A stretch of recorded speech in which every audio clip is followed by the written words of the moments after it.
Hello! అందరూ నమస్కారం. Movie review of a big bold beautiful journey 2024 release అయింది. Amazon ప్రైమ్‌లో స్ట్రీమింగ్ అవుతుంది. ఇదొక love drama movie. Love scenes అంత ఇంట్రెస్టింగ్‌గా ఉండవు. చూడడానికి ఒక్కొక్కలాగా అనిపిస్తాయి. దాంతో పాటు కొన్ని డ్రామా సీన్స్ ఉంటాయి. అవైతే మరి కొంచెం బోరింగ్‌గా కూడా అనిపిస్తాయి. ఈ మూవీలో మెయిన్‌గా డేవిడ్ అండ్ సారా వాళ్ళిద్దరి మధ్య వచ్చే కొన్ని కన్వర్జేషన్స్ మీకు నచ్చేటట్లయితే ఈ మూవీ నచ్చుద్ది. లేకపోతే మీకు ఈ మూవీ అంతగా నచ్చదనమాట.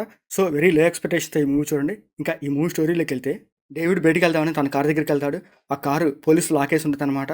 అప్పుడే డేవిడ్ తన ఇంటికి అతికించిన ఒక పోస్ట్ అదే కార్ రెంటల్ సర్వీస్ పోస్టర్ అనమాట. అది చూసి ఆ అడ్రస్‌కి వెళ్తాడు. అక్కడికి వెళ్ళాక తను ఒక కారు పికప్ చేసుకుంటాడు. అది ఓల్డ్ కార్ విత్ ఇనుక్యూ జీపీఎస్ ఉన్న కార్‌ని తీసుకుంటాడు. తీసుకొని తను ఒక వెడ్డింగ్‌కి వెళ్తాడనమాట. అక్కడే సారాని కలుస్తాడు. సారాని కలిసాక వాళ్ళిద్దరి అభిప్రాయాలు ఎలా ఉన్నాయి? తర్వాత ఏం చేశారనేదే ఈ మూవీ స్టోరీ అనమాట.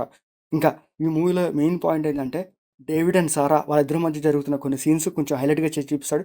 అవి కొంతమందికి చూడడానికి బాగానే ఉంటాయి. కొంతమందికి బోరింగ్‌గా కూడా అనిపిస్తది. ఆ సీన్స్ ఎక్కువగా కన్వర్జేషన్ సీన్సే ఉంటాయి.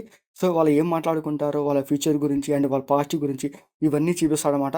అవి చూడడానికి ఓకే ఓకేలాగా అనిపిస్తాయి. నాకైతే అంత ఇంట్రెస్ట్‌గా ఏమి అనిపించలేదనమాట. స్టోరీ కూడా కొంచెం స్లోగానే వెళ్తూ ఉంటది.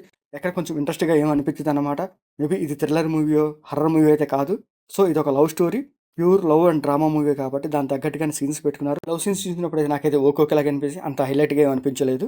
ఈ మూవీలో డేవిడ్ అండ్ సారా మధ్య కొన్ని లవ్ ఎమోషనల్ సీన్స్ పెడతారు. అవి చూడడానికి బాగానే ఉంటాయనమాట. క్లైమాక్స్‌లో ఒక మంచి ఎమోషనల్ సీన్ పెట్టారు. ఆ ఎమోషనల్ సీన్‌తోనే ఈ మూవీ ఎండ్ చేసేస్తారు. ఇంకా ఈ మూవీ లాస్ట్‌లో డేవిడ్ అండ్ సారా వాళ్ళు కలిసారా లేదా? అసలు వాళ్ళు ఏం జరిగిందని కూడా క్లైమాక్స్‌లో చూపిస్తారు. అది చూడడానికి కూడా బాగుంటది. ఒక మంచి హ్యాపీ ఎండింగ్ అయితే ఇస్తాడు క్లైమాక్స్‌లో అయితే. అది మంచి సాటిస్ఫాక్షన్ అనిపిస్తది. ఇంకా ఈ మూవీలో డేవిడ్‌గా కోలిన్ ఫెర్రెల్ చేశాడు. తన క్యారెక్టర్ బాగుంటది. ఆ క్యారెక్టర్ తగ్గట్టు తన యాక్టింగ్ పర్ఫార్మెన్స్ కూడా బాగానే ఉంటదనమాట.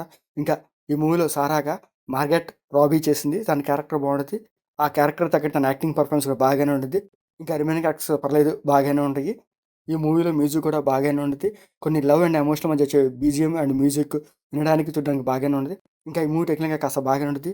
కొన్ని లవ్ సీన్స్ దగ్గర కొన్ని నైట్ ఎఫెక్ట్ సీన్స్ అండ్ ఆ లొకేషన్ చాలా బాగా చూపించారు. అవి చూడడానికి బాగుంటాయనమాట. ఇంకా ఈ మూవీలో బ్లడ్ సీన్స్ కానీ, అడల్ట్ సీన్స్ కానీ అట్లాంటివి లేవు. మూవీ ఓవరాల్‌గా అయితే పర్లేదు ఒకసారి చూడొచ్చు.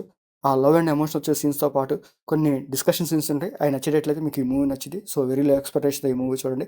అమెజాన్ ప్రైమ్‌లో స్ట్రీమింగ్ అవుతుంది. మీకు నచ్చితే చూడండి. మీకు మాడేస్తే లైక్ చేయండి, షేర్ చేయండి, సబ్స్క్రైబ్ చేసుకోండి. Thank you for watching.